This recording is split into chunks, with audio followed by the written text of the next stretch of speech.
Good morning students. Today's class for class 9th.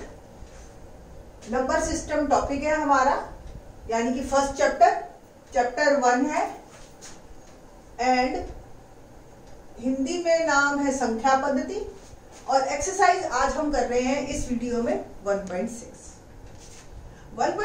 किस पे based है? लॉज ऑफ एक्सपोनेंट्स पे। हिंदी में बात करें तो घातांक के नियम। बस इतना ही हिंदी है, अदरवाइज बाकी क्वेश्चन सारे वेरी इजी। आप लोगों ने 8th क्लास में ये पढ़ रखे हैं कि इफ बेसिस आर सेम, ये ए बेस है, आपको पता है ना कि कोई भी संख्या अगर है तो ये इसका बेस कहलाती है और ये इसकी घात कहलाती है, यानी कि पावर, है ना। तो अगर बेसिस सेम है और बीच में मल्टीप्लाई का निशान है तो पावर्स आपस में क्या होती है? ऐड हो जाती है। अगर बेसिस सेम है और पावर्स आपस में और बीच में है डिवाइड का निशान, तो पावर्स क्या होंगी? आपस में सबट्रैक्ट होंगी। अगर बेस एक ब्रैकेट के अंदर है पावर और एक ब्रैकेट के बाहर है तो पावर्स आपस में मल्टीप्लाई होती है। सेम, अगर कोई दो नंबर है, दो अलग अलग बेसिस है, पावर सेम है और बीच में है मल्टीप्लाई का निशान, तो वो मल्टीप्लाई हो जाता है और ये आ गई पावर सेम। जैसे 2 क्यूब इंटू 3 क्यूब, ठीक है, आप इसको लिख सकते हो 6 क्यूब। 2 3 6 और उसकी पावर सेम, क्योंकि यहाँ पावर सेम है। क्लियर ये बात ना। अब एक और रिप्रेजेंटेशन देख लेते हैं, क्योंकि 1.5 में अब आप सर्च कर चुके हो। अब देखिए एक्चुअल में आप लोग ये पढ़ चुके हो √2, और अगर एक्सपोनेंट्स फॉर्म में लिखें या हम पावर की फॉर्म में लिखें तो अंडर रूट का मतलब होता है 1/2, ठीक है। अब यही अगर सपोज क्यूब रूट है 1/3, तो इसको आप लिख सकते हो, ये देखो पावर के 1 में जो है, पावर में डिनोमिनेटर में जो है वो यहां लिखा जाता है। ध्यान से देखो, इसके अंदर ये 3 ये 2, इसका और इसका मतलब एक ही है, ठीक है। तो सपोज 2 की पावर 5/6 है, ठीक है, तो ये 6 पावर को आप ऐसे लिख सकते हो अंदर, और ये 2 और ये ऐसे, यानी कि जो ऊपर की पावर है वो आपकी वहीं रहेगी और जो ये डिनोमिनेटर वाली पावर के जो डिनोमिनेटर में है वो यहाँ पे लिखा जा सकता है। अब सपोज आप कह रहे हो फिर यहाँ 1/2, यहाँ तो 2 नहीं दिख रहा। अगर कुछ नहीं है तो फिर ऑटोमेटिकली हम 2 मान लेते हैं, ठीक है। अदरवाइज जो भी नंबर है वो आपका सेम रहेगा, ठीक है। तो इसका मतलब a की पावर m/n, या तो आप ऐसे लिखो, एक ही बात है, या ऐसे लिखो, यानी कि इस पावर को आप पूरी की पावर m भी लिख सकते हो, और या इसकी अंदर की पावर को भी आप m की फॉर्म में लिख सकते हो। तो मैंने जो है ये अभी आपको सारे एक्सपोनेंट्स लास्ट करवाए हैं। अब हम करेंगे एक्सरसाइज 1.6 के क्वेश्चंस। ओके, हमें अब वैल्यू निकालनी है। ये सारे क्वेश्चन है, फर्स्ट के 3 पार्ट है और सेकंड के 4th पार्ट। तो देखिए सिंपल, 64 की पावर 1/2। 8th क्लास में आप क्वेश्चन कर रखे हैं, बच्चों को बहुत ज्यादा करवाने की जरूरत नहीं पड़ती इन क्वेश्चंस को, हैप्पीली खुश होके करते हैं बच्चे। तो 64 की पावर 1/2, इट मींस 1/2 का मतलब आपने इसके प्राइम फैक्टर करने हैं, जैसे 2 से जा रहा है, ठीक है।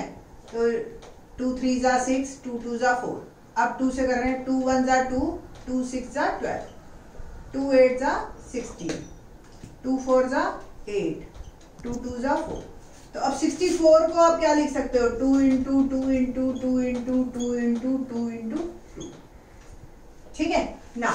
अब यहाँ पे जो वर्ड है, अगर 2 है तो 2 के पेयर बनाने हैं, अगर 5 है तो 5 का एक बनाना है, 3 है तो 3 का बनाना है, ठीक है। तो आपने 2 के पेयर बना दिए। अब हर पेयर का एक मेंबर ले लो। ये क्या आ गया? 2, यहां से 2 और यहां से 2, तो 64 की पावर 1/2 बन गया 8, ठीक है। इस तरीके से आपने ये क्वेश्चंस को करना है। तो लेट्स स्टार्ट 32 को करने के लिए आई थिंक सो अलग से करने की जरूरत नहीं है, मैं सिर्फ इतना रब कर दूं तो हो गया ये 32, है ना। तो देखो 32 कैसे किया? 2 इंटू 2 इंटू 2 इंटू 2 इंटू 2, 5 है, ये 1/5 ही है, तो 32 की पावर 1/5 आपने क्या किया? पांचों का एक पेयर बना दिया। और हर एक कंबाइंड का एक निकलना है। अगर दो दो के थे तो उनमें से एक निकला, अब ये पांचों का एक बनेगा, ठीक है। या आप क्या लिख सकते हो, इसको आप 2 की पावर 5 लिख सकते हो और ये 1/5 है, तो 32 raise to power 1/5 can be written as 2 raise to power 5 और 2 रेज टू पावर 5 की पावर 1/5, ठीक है।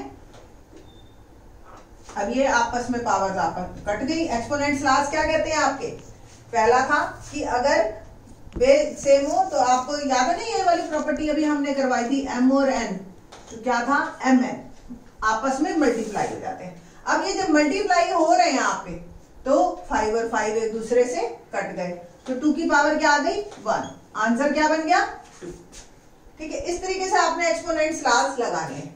सिमिलरली आप इसको भी कर सकते हैं 2 2 2, या आप इसको एक काम कीजिए, इसको आप 64 को इसको भी ऐसे लिखिए 64 equal to 2 raise to power 6। अब हमने 64 की पावर क्या कर ली है 1/2 निकाल ली है, तो 2 की पावर 6 इंटू में 1/2, पावर्स आपस में कट जाएंगी, 2 क्यूब एंड 2 क्यूब क्या आ गया 8, यानी कि 2 cube is equal to 2 into 2 into 2 is equal to 8, ठीक है।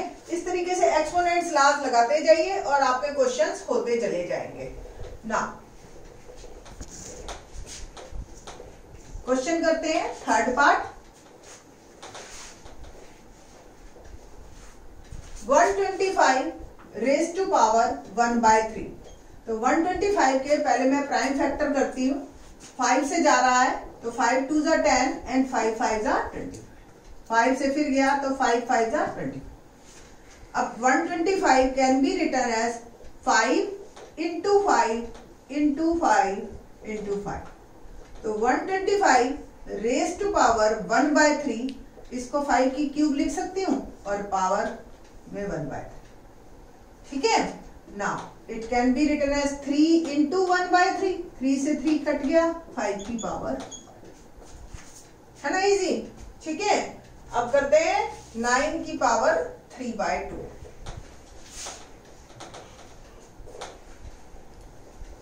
क्वेश्चन है हमारे पास 9 की पावर 3/2। 9 के प्राइम फैक्टर कर रही हूं मैं, 3 से पहले जाएगा तो 3 3 जा 9, ठीक है, बस इतना ही है। तो यानी कि 9 को मैं लिख सकती हूँ 3 इंटू 3, और क्या 3 को क्या लिख सकती हूँ 2, 3 स्क्वायर 2 बार है तो 3, पावर्स आपस में मल्टीप्लाई हो जाएंगे, तो क्या आ गया 3 की पावर 3 रह गया। अब 3 की power 3 into 3 into 3 into 3, answer क्या आ गया 27, ठीक है। नाउ अब करते हैं 32 की पावर 2/5। अभी हमने देखो 32 की पावर 1/5 किया था, अब 32 की पावर 2/5 करना। फिर से 32 के प्राइम फैक्टर कीजिए, 2 16 2 18 2 4 2 2, तो 32 को आप लिख सकते हो 2 इंटू 2 इंटू 2 इंटू 2 इंटू 2, और 32 की पावर 2/5 लिख सकते हैं 2 की पावर 5 इंटू 2/5, ठीक है। 32 को मैंने लिखा 2 की पावर 5 है ना, और बाहर है 2/5, तो 2 की पावर 5 इंटू 2/5 कैंसल, ये हो गया 2 स्क्वायर, और यानी कि 2 इंटू 2 दैट इज 4, ठीक है। मुश्किल तो नहीं है। नाउ क्वेश्चन करते हैं नेक्स्ट, 16 रेज टू पावर 3/4। फिर से हम प्राइम फैक्टराइजेशन करते हैं 16 का, 2 8 जा 2 4 जा 2 2 जा, तो 16 can be written as 2 into 2 into 2 into 2, 16 raise to power 3/4, यानी कि 2 की पावर 4 इंटू में 3/4, ठीक है ना। अब बेसिस से में पावर आपस में मल्टीप्लाई हो गई, 3/4, 4 से 4 कट गया, 2 क्यूब और 2 इंटू 2 इंटू 2, क्या आ गया answer 8। Next 125 raise to power -1/3। अब देखिए स्पेशल आ गया, अब पावर में माइनस है, ये हमने लास्ट में आपको नहीं बताया था। देखिए अगर सपोज कोई नंबर है a और उसकी पावर में है माइनस, तो पावर की माइनस में आपका जो ये नंबर है इसका रेसिप्रोकल लेते हैं, यानी कि इसका उल्टा। सपोज ये तो a है, अब a को आप a/1 लिख सकते हो, तो ये बन गया 1/a और पावर आपकी पॉजिटिव हो जाएगी। ठीक है, पावर का माइनस कंपनसेट हो जाएगा। सपोज यही a/b होता और -n, तो आपका पावर उल्टी, ये जो बेस है ये रेसिप्रोकल होगा b/a raise to power n। ठीक है ना, अब बात करते हैं इसकी। 125 है, सबसे पहले आपने माइनस ही सॉल्व करना है और कोई काम नहीं करना। ठीक है, अब ये हो गया मेरा 1/3। अब मेरे को अगर 125 के फैक्टर बनाए, तो अभी बनाए थे हमने, एक बार दोबारा लिख देती हूं मैं। तो 125 को आप 5 × 5 × 5 लिख सकते हो, और आप इसको लिख सकते हो 1/5 की पावर 3। तो 1/125 की पावर 1/3, यानी कि इसकी पावर 1/3, यानी कि 1/5 की पावर 3 की 1/3। तो 1/5 की पावर 3 × 1/3, 3 से 3 कैंसिल हो गया, और 1/5 की पावर 1, यानी कि यही हमारा। तो ध्यान से देखें माइनस को किस तरीके से आपने सॉल्व करना है, स्टेप बाय स्टेप चलिए, कोई दिक्कत नहीं आती है। ठीक है, अब करेंगे हम क्वेश्चन नंबर 3। क्वेश्चन नंबर 3 है, और 3 के 4 पार्ट हैं। ये इंपॉर्टेंट है सबसे ज्यादा, क्योंकि इसी में सारे एक्सपोनेंट्स लास्ट के सारे रूल्स आएंगे। देखिए आप, बेस सेम है 2, बीच में मल्टीप्लाई का निशान है, पावर ऐड होगी। ठीक है ना, तो आपने क्या लिखना है, 2 की पावर 2/3 प्लस 1/5, और साइड में लिख देना है we know that a raise to power m into a raise to power n is am plus. ठीक है, अब आपको पावर ऐड करनी है, सिंपल। तो क्या करोगे, एलसीएम, 3 और 5 का एलसीएम क्या होता है 15, 3 5 = 15, 5 2 = 10 प्लस 5 3 = 15, 3। ठीक है, तो 2 रेज टू पावर क्या आया 13/15। ठीक, तो ये आपका आंसर, सिंपल। ठीक है, तो इसी तरह से हम आगे के क्वेश्चंस करते हैं।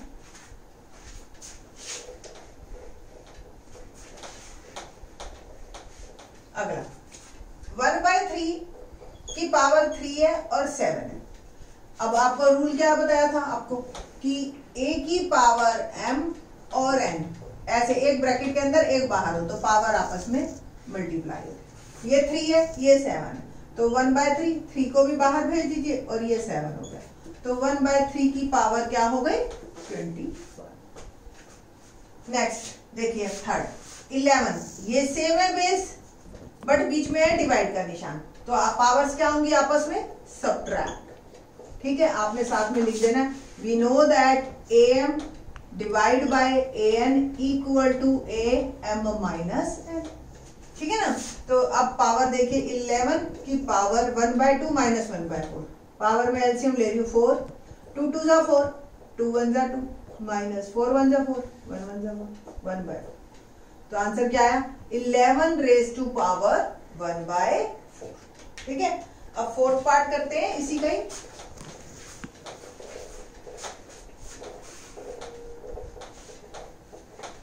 फोर्थ और भी, मतलब सारे एक बार को रूल्स के कारण ही ये क्वेश्चंस ऐड किए हैं एनसीईआरटी ने। 7 raise to power 1/2, 8 raise to power 1/2। क्या था रूल, कि अगर बेस अलग अलग हो और पावर सेम, ठीक है ना, पावर सेम am bm और बेस आपस में बीच में मल्टीप्लाई का निशान, तो बेस मल्टीप्लाई हो जाते हैं और पावर एक चढ़ जाती है। सेम, ये सेम केस आ रहा है, तो 7 8 = 56 रेज टू पावर 1/2, ये आपका आंसर। बस, तो इस तरीके से बहुत इंटरेस्टिंग और बहुत इजी एक्सरसाइज है, 1 मार्क का क्वेश्चन आता है। आजकल आपके स्कूल में टीचर्स अगर यूटी ले रही हैं गूगल फॉर्म वगैरह से, तो इस तरह के क्वेश्चन तो डेफिनेटली आएंगे ही आएंगे आपके। तो करिए इसको और एंजॉय करोगे इन क्वेश्चंस में आप। थैंक्स।